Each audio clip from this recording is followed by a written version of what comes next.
strange how my history came full circle. This chapel, I realized, was a memorial to my former Sarafan brethren and myself. All of us martyred here, and then so cruelly profaned by Kain when he imposed his gift on our noble corpses. For the first time, I beheld the image of my Sarafan self, memorialized here among my fallen comrades.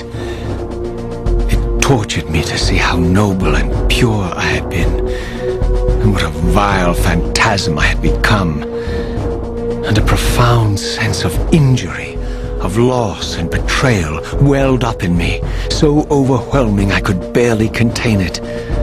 All I wanted at this moment was to find Kain and destroy him.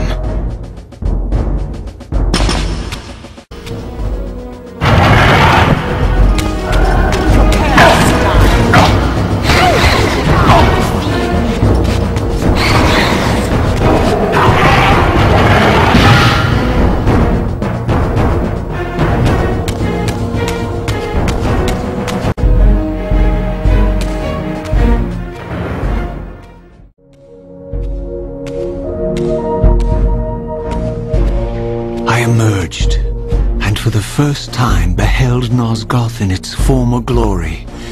The land overflowed with abundant life and vitality, and I knew with certainty then that the world I had left behind was nothing more than the corpse of Nosgoth, a lifeless husk bled dry by the corruption of Kain's parasitic empire. This was the fragile world Kain sacrificed to preserve his own petty life and ambition, heedless of the profound cost. The sight only deepened my resolve. I sensed that the pillars lay to the northwest. If Kain truly waited to confront me there, I would not disappoint him.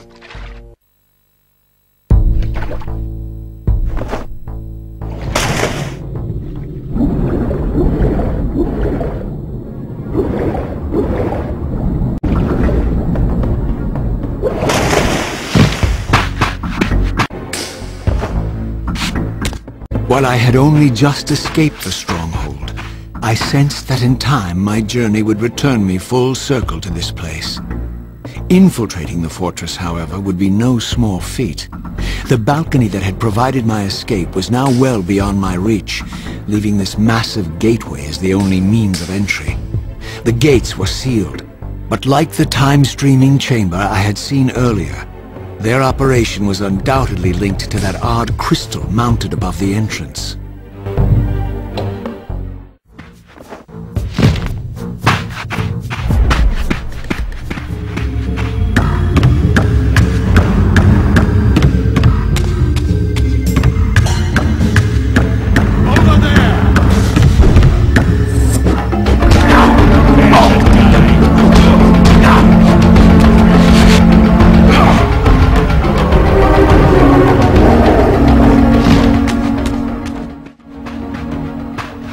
These vampires had nothing in common with the deranged jackals I left behind in Kain's derelict empire.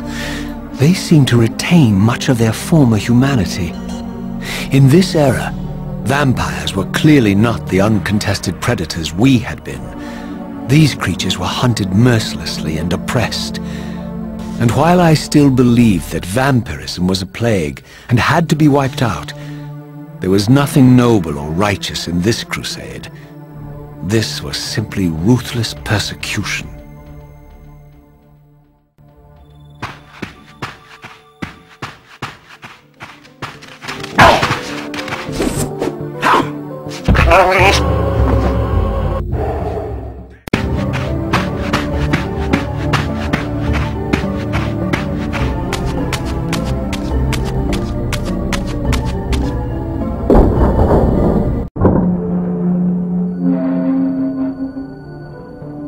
The pillars of Nosgoth, pristine, whole, and uncorrupted.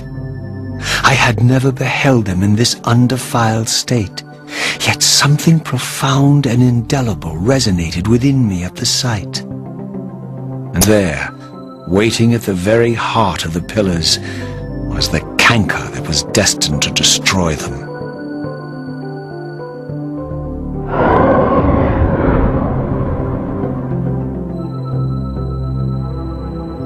I know you're there, Raziel. Mobius led me to you, Kain, though I might have guessed you'd meet me here. And if Mobius told you I was hidden on the underside of hell, would you throw yourself into oblivion to pursue me? Mobius trawls for the ignorant and unwary, hauling his gasping prey from the streams of their destinies. Stay out of his net, Raziel. Spare me your elaborate metaphors, Kain. I have pursued you here for one purpose. You will pay for your betrayal, and balance will thus be restored to Nosgoth. And whose will is satisfied then? The will of Raziel or Mobius? Would I be better manipulated by you, Kain? Now, turn and face me. The chase is over. This isn't a chase, Raziel. We are merely passengers on the wheel of destiny, describing a perfect circle to this point. We've been brought here for a reason. I've seen the beginning and the end of our story, however, and the tale is crude and ill-conceived. We must rewrite the ending of it. You and I. Face me, Kain. Even you shouldn't die a coward's death. Isn't it customary to grant the condemned a final request? I recall no such courtesy from you. Indulge me, Raziel. All I ask is that you listen. This is the sublime moment of our undoing, Raziel. The ineffable fulcrum upon which swings the entirety of our history. This is where all of Nosgoth is betrayed. In this instant, Ariel, the Balance Guardian, is murdered by dark forces bent on overthrowing the Pillars. Her spirit is just now tearing free, lost in the ether, trying to find its way here. You have already seen how she comes to haunt these Pillars. Bound here by your refusal to die. You are the reason this land becomes diseased. As long as you remain alive, you condemn Nosgoth to an eternity of decay. Be still, Raziel. See this. As Ariel dies, I am being born to take her place as Balance Guardian. Such is my destiny.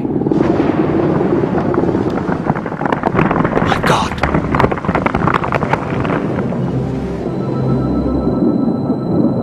At the moment of my first cry, Ariel's beloved, the Guardian Nutraptor, finds her corpse.